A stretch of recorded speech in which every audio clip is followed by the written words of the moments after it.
Happy April 1st, everybody. I'm Bree the Plant Lady, checking in with a weekly garden tour.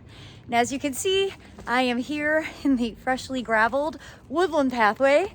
I am so excited that we were able to get this accomplished, which honestly wasn't that hard, but it felt so unattainable. Getting this done has absolutely given me the motivation to really attack this woodland. So I do look forward to sharing updates as we continue to make progress here. But I wanted to start the video back here in the woods today because there's a few absolutely spectacular things that I have to share. So let me turn this camera around.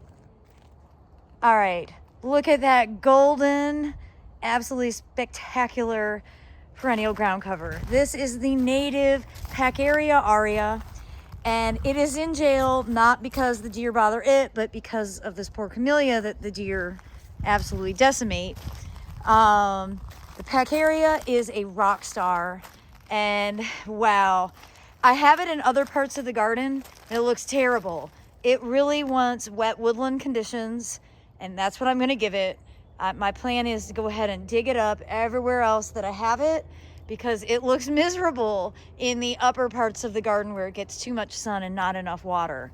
But in the right condition, it's spectacular, and here it is in full bloom. No April Fool's joke. Well, I'm not the only one who likes the gravel. Here's little babe, Ava Grace, showing off her little tummy to everybody. I think she approves. And we were able to get gravel. Really, that was my target zone. I will probably gravel a little bit farther, but certainly not back all the way, not to where the water stands. We have some big plans for navigating this privet. We'll share that in a separate video, but I did want to show you all the trillium that are blooming. These were planted in early February when Dennis was visiting, and they are so beautiful. You can see the deciduous azaleas are leafing out, and hopefully we'll get some nice blooms on those in the coming weeks. And I did get this bed weeded, which has really given me a lot of motivation. To be honest, not really. I kind of think I'm going to pull out all the camellias, at least all the small ones. The deer have absolutely munched them to the point of kind of almost no return. You can see here. And I have plenty of native shrubs that will do really well in here that the deer will leave alone. So I think I'm gonna go ahead and do it. I'll also make that a video. And I mean, it's not much, but it's amazing how just a little bit of progress can totally get you psyched to do so much more. More trillium here. I will have a video coming out that shows you the good and the bad of using my homemade compost. My homemade compost is currently full of chickweed, but also a lot of other random things like sunflowers and potatoes, also poppies. So some good, some bad. Kind of a funny conundrum. Well, along the fence line here, I do plan to transplant every other rhododendron along here that I planted. I like to move them out farther, and now that that is cleared, I can push them farther spacing across the back here. You can see how beautiful this one is, which I transplanted. Had that for about 10 years. It's finally doing something. Really exciting news that the greenhouse is supposed to get started on April 3rd. We're about a month behind schedule, but that's fine. I cannot wait. And so stay tuned for updates on that because I feel like I've waited my whole life and we're finally in the countdown to, this is going to be like the ultimate 45th birthday present for myself. It's so exciting. And I am counting it as a birthday present to myself because what started off as like maybe a $5,000 project has easily gone to like $25,000. I think I've mentioned this before, but I went ahead and cashed in an insurance policy that my grandmother gave me. She was an avid gardener, and I really feel like she would be honored to have this greenhouse built in her honor. But yeah, I'm really looking forward to it actually happening, and then like standing here having that view blocked. So fingers crossed, you will see an update in the next weekly garden tour. Now, speaking of this view, these hellebores have just been outstanding, and I think probably because they're getting more light. And look at the barley. The barley is totally doing its thing. I am definitely going to start sowing grains all throughout the seasons just to see how they perform. This is my favorite stage of the grains, when they're flowering but still green, and they're really great as cuts and arrangements. So this patch is bringing me an incredible amount of joy, and I'm just really impressed with how everything is growing. You know, this is Ceranthe. It's new to me. I've never really grown it the right season. And that's a lot of the struggle for, I think, especially people in the South, is none of the information on the tag or on the seed packet is accurate for us. So I think I sowed this in October, and it grew all winter, and it's finally blooming now. And it is a really nice cut. So I highly recommend it, but as a fall planted, for those of you in hotter climates. You can kind of tell silvery leaf plants, things that are thick like this, they just don't make it in the heat and humidity of the Southeast. Now, other seedlings, things are looking good.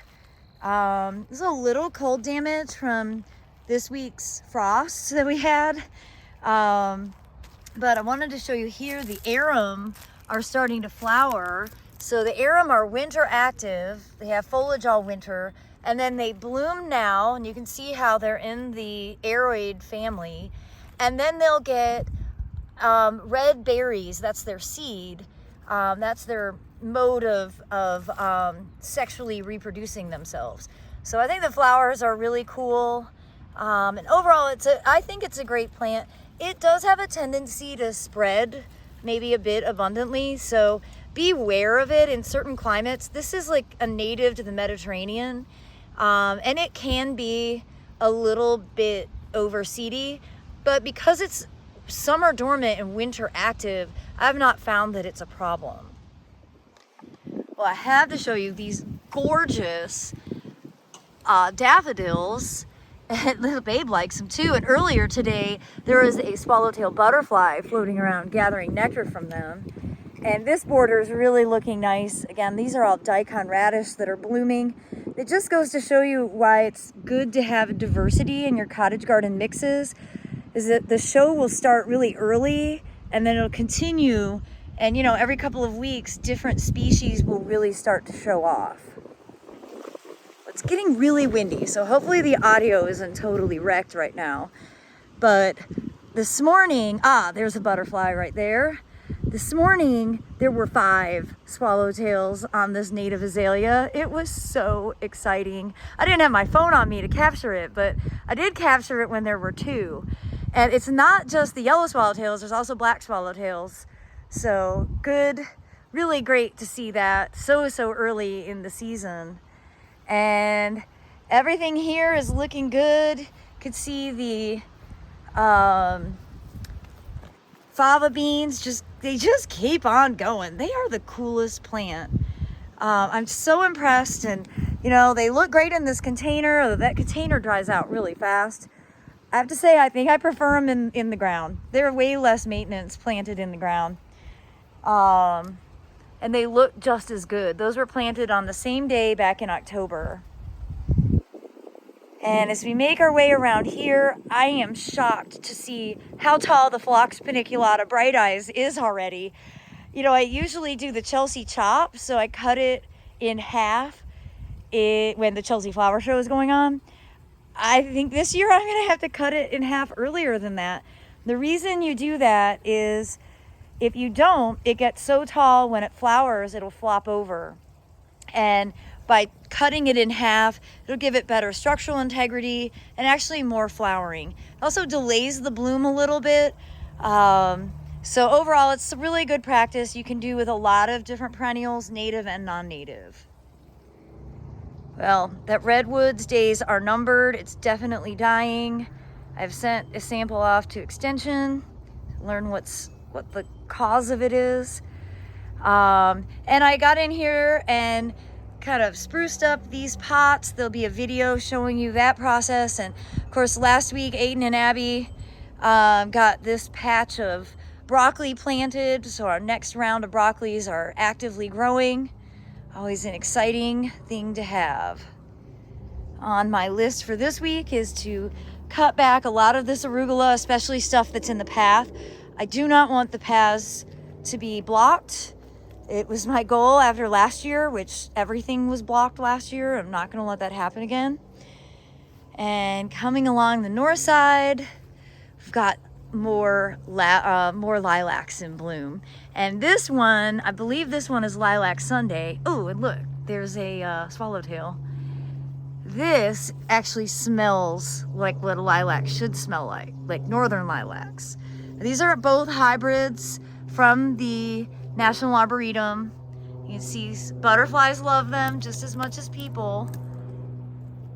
And, well, they're heat tolerant species. This is not Syringa vulgaris. They do not survive here. And it's difficult to find these heat tolerant varieties because you just don't find them in garden centers. And the ones that you do find in garden centers don't often have as good of a scent. But, you know, for northern transplants like myself, having lilacs, granted, blooming much, much earlier than they would have been in Michigan, but it's just a great reminder of where you're from. Gives you kind of a sense of place. I really appreciate that this Cercis chinensis alba is still blooming, and as is the Royal Velvet Camellia. Gotta love these camellias that persist for a long period of time into the spring. And I'm so thrilled to see this native deciduous azalea putting out some blooms. Not sure what variety this is, but it's really pretty in bud. Making our way up around into the wave, you know, this euphorbia and ajuga, all the Carex cherokeensis and the rhodia. This is kind of a good example of mixing natives and non-natives together and how you can get really good texture, which is something I haven't achieved at the Airbnb in the native garden there. I'm struggling with texture, and I guess that's just because I don't understand the native plant palette well enough, but I am determined to learn. So I was trying to use motivation from this and then figure out how to translate that with all North American plants. Well, this corner of Phlox paniculata bright eyes is much shorter than in the backyard, and that's definitely relation to how much sun and how good the soil is. This is much drier and much shadier. This is a bit easier to manage, to be honest. I'd really like to rehab this whole bed. I think that those compacta hollies have no purpose whatsoever. So I think this is going to be something that Aiden and I take on sometime soon. I don't think we need foundation shrubs. It would be getting to that window box a lot easier if we didn't have those there. And I'd like to actually put a little walkway in and make this more user friendly. So get ready for, you know, some changes here. I've never really liked this space. It's not that I don't like the plants. It's just I don't think I didn't do a very good job designing it, and I can do better. So I'm going to. Well, Ava Grace is super excited to let you know that the first bachelor buttons have officially opened. They opened this morning, earliest ever. Though I'm posting this video on April 1st, today is actually March 30th, and I have never had bachelor buttons open this early. So this display is gonna start now, and because it's mostly bachelor buttons, I think it'll still be beautiful by the time we have the spring open garden in on May 11th. You know, it would be more concerning if this was all poppies that were starting to bloom now. But since the bachelor buttons have kind of taken over the entire bed, and I'm obviously not doing anything about it at this stage, I'm just gonna roll with it. So you see, we've officially got 2 flowers to celebrate the change of the month. And this shrub border is really starting to come into action with the viburnums. So this is Viburnum plicatum popcorn. These flowers will get bigger. It's just starting to flower. Over there, we've got Viburnum macrocephalum, the Chinese snowball tree. And these are viburnum, not hydrangeas, okay? Everybody always asks about the hydrangeas that are blooming. These aren't hydrangeas. Here we have Viburnum bituense. This is just starting to put out blooms. And I love this one because, see, it has a tardily deciduous habit, and you get this nice kind of burgundy red color that holds on until all the new growth flushes out. It's a great lesser known species of viburnum. Speaking of a tardily deciduous habit, you can see the live oaks are flushing out new growth and dropping all of their old foliage as well. And well, it's just such a great time for renewal. Of course, that means that there's a ton of oak pollen in the air. And yeah, the pollen season has certainly not ended here in central North Carolina. Everything's still yellow and I'm not allowed to open the windows. Now, as I pan down to the wave, you know, I haven't been impressed with it, but compared to what I saw recently at the Cape Fear Botanic Garden, where we have a really serious soil issue, the soil there is actually oddly very alkaline, and the plants are really struggling. I have a newfound appreciation for how well these plants are doing. And really, I think the lack of vigor that they've experienced this season is because of dryness. I just haven't been watering enough. But everything is jumping, and I think it's going to have a nice mix of color with California poppies, larkspur, bachelor buttons, poppies, grains. You know, we sowed a lot of lupins in here, and some parts of it have more lupins than others. I see a lupin here, so that's good. But yeah, I'm gonna stop complaining about it and start appreciating that it's actually pretty full and pretty green, and when it is in bloom, it really will be magnificent. Well, everybody, I hope that you have enjoyed this week's weekly garden tour, and I really look forward to sharing more updates with you next week. I do hope you'll subscribe and tune in regularly. We are posting videos every single day, and I'm wishing you all the best. Thanks so much for watching, everybody, and happy gardening.